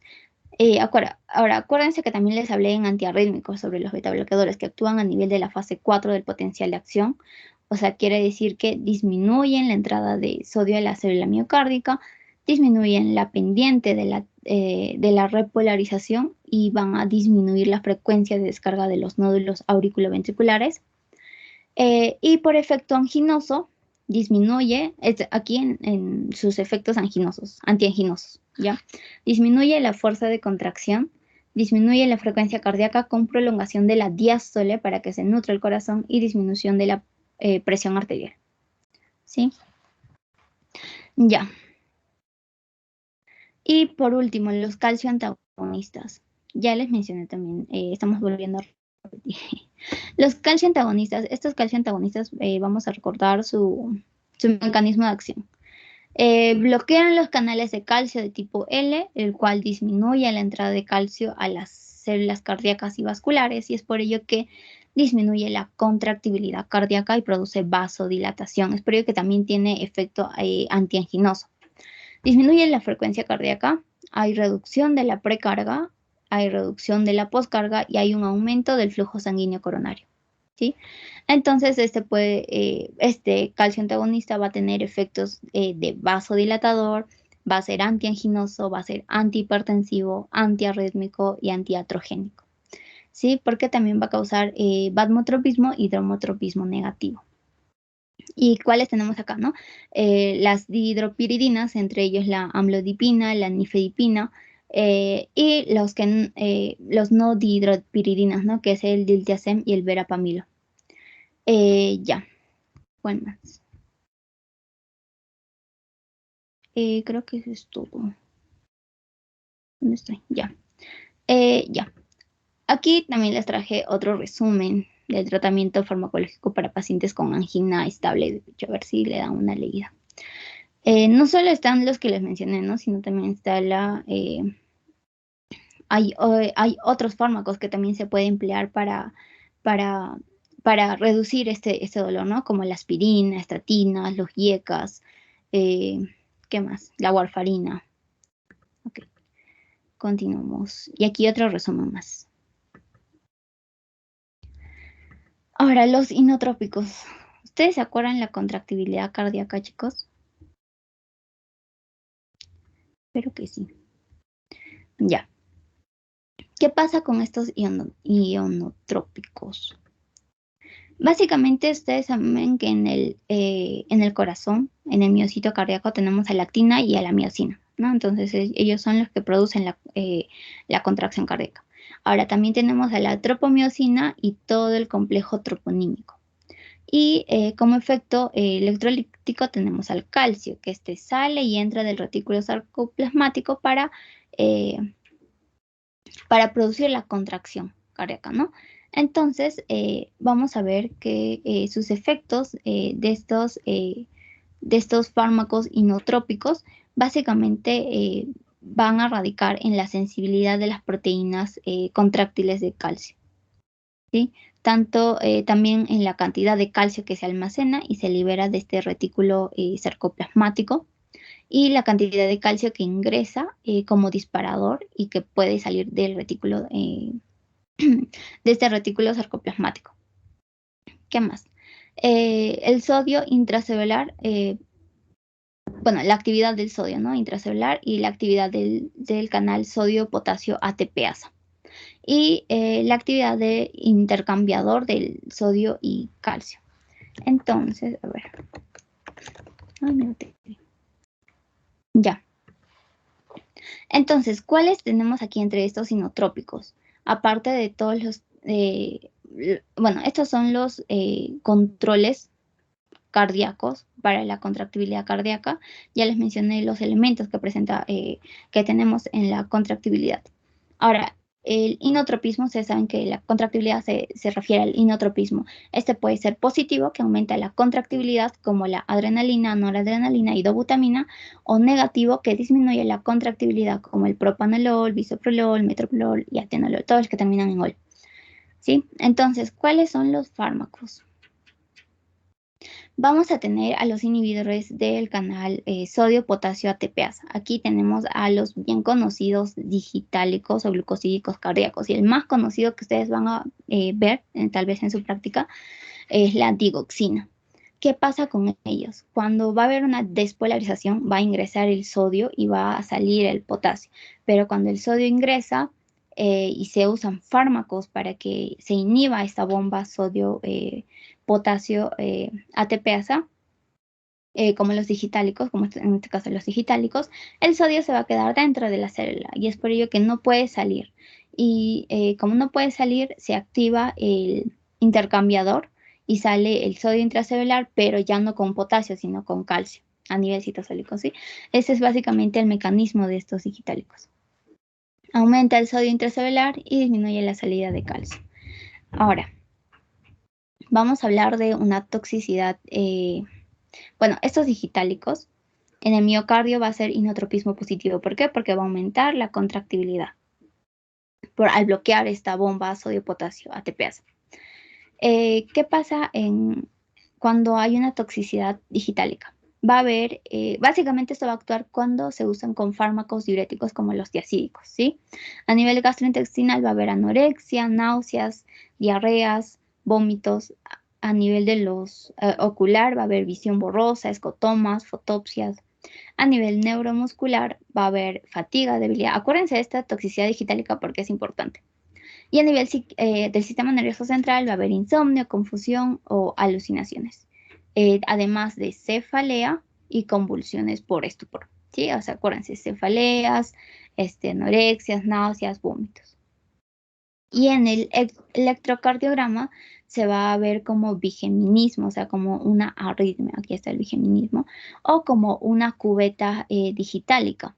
¿Qué es la cubeta digitálica? Es que va a haber cambios en el segmento ST, lo que va a ocasionar esta cubeta, ¿no? Y esto se debe a una toxicidad debido a estos problemas electrolíticos al inhibir el sodio potasio ATPasa. Ese es con los digitálicos. Acuérdense, los digitálicos. Y el más representativo es la digoxina. La digoxina. Ya, siguiente. Ahora, también tenemos otros inotrópicos que son los agonistas adrenérgicos. Y yo supongo que sí se acuerdan, chicos, es de su parcial. Aquí tenemos a la dobutamina, dopamina, adrenalina, noradrenalina y al isoproterirol. Ya, entonces aquí les traje un cuadro, resumen. Ya la dobutamina va a tener más acción sobre beta 1 que beta 2 y va a tener un efecto inotrópico positivo y un cronotrópico moderado. La dopamina es el único simpático mimético que actúa en los tres receptores, dopaminérgico, beta y alfa, ¿sí? Tanto dopaminérgico D1 y D2, más en beta 1 y alfa. Estos va a ver la dobutamina. Como tiene efecto inotrópico, este es su efecto más importante. Va a ser cronotrópico moderado, a diferencia de la dopamina, que la vamos a ver ahorita. Y no va a afectar tanto la frecuencia cardíaca, ¿ya? Ahora, la dopamina tiene mayor cronotropismo que la dobutamina, o sea, aumenta más la frecuencia cardíaca. Ahora, si actuamos en sus receptores D1 y D2, este va a tener un efecto diurético y a bajas dosis va a actuar como un vasodilatador. Si actuamos a nivel del receptor beta 1, este va a ser inotrópico positivo y cronotrópico positivo, ¿sí? Y a nivel de alfa 1 va a ser un vasoconstrictor. Entonces, ¿qué hace la dopamina? Va a aumentar la poscarga, va a aumentar la frecuencia cardíaca porque actúa en beta 1, aumenta la presión arterial media y la presión en cuña debido a que actúa a nivel del receptor alfa y beta y aumenta el efecto diurético de los fármacos diuréticos. Ok, ¿qué más? La adrenalina o epinefrina, ¿no? Que actúa a nivel del beta 1, beta 2 y alfa. ¿Qué hacen ellos? Aumentan el gasto cardíaco, la presión arterial media y la frecuencia cardíaca por un estímulo simpático. Ahora, van a tener un mayor efecto en beta 2, por eso es que se va a utilizar en emergencias en pacientes que están hipotensos. También es inotrópico positivo y cronotrópico positivo. Y finalmente la noradrenalina. Este es más vasopresor que inotrópico positivo. Va a aumentar la presión arterial y el gasto cardíaco, además de la frecuencia cardíaca. Ok, eso con los agonistas adrenérgicos. Inhibidores de la fosfodiesterasa. Ya. ¿Cuál es su mecanismo de los inhibidores de la fosfodiesterasa? Básicamente, sea la mirrinona, amrinona, van a inhibir esta enzima fosfodiesterasa, y es por ello que tienen más tiempo al AMP cíclico y la actividad de la proteína sinasa A. Y es por ello que actúan a nivel de la contracción. Sí, aumentan la contracción, la vasodilatación, porque retienen o reducen la degradación del AMP cíclico. Mejoran la función diastólica, la vasodilatación coronaria y la función ventricular, pero también no hay incremento del consumo de oxígeno. Inhibe la agregación plaquetaria y la síntesis de citoquinas proinflamatorias. Entonces ahí está un cuadro de su teoría. Aquí está solo la mirrinona, la mirrinona, que es un inhibidor de la fosfodiesterasa, reduce la resistencia vascular periférica y la poscarga y aumenta el gasto cardíaco. Dentro de sus efectos adversos tenemos a la trombocitopenia y hepatotoxicidad, más que todo la amrinona. Ambos fármacos van a potenciar las arritmias y también pueden aumentar la mortalidad. Si es que tiene en este momento mi batería.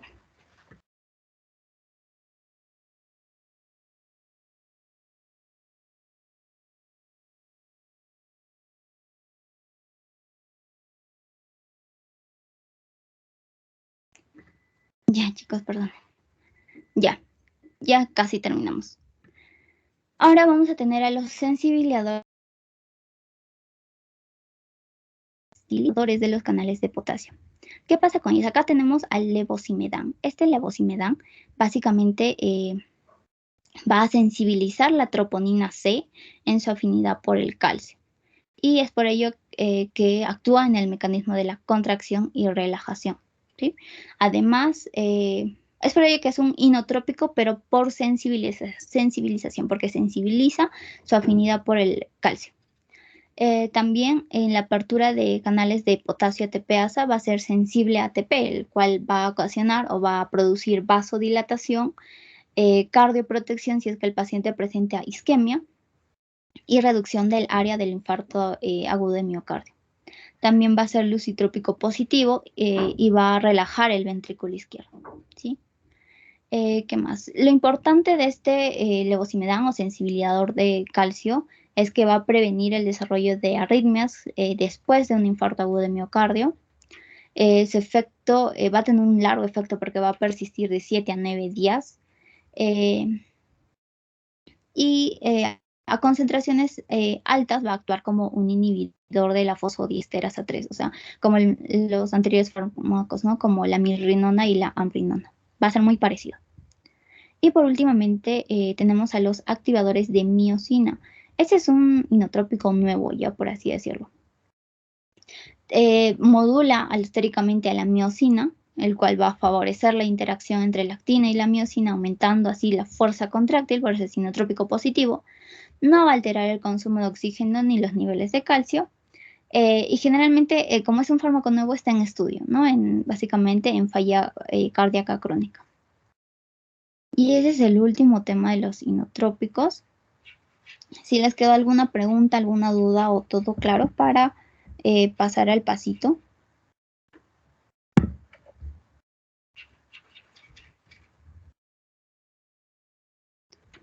Wow, no sé cómo he hecho 3 temas en una hora. Chicos, ¿alguna pregunta?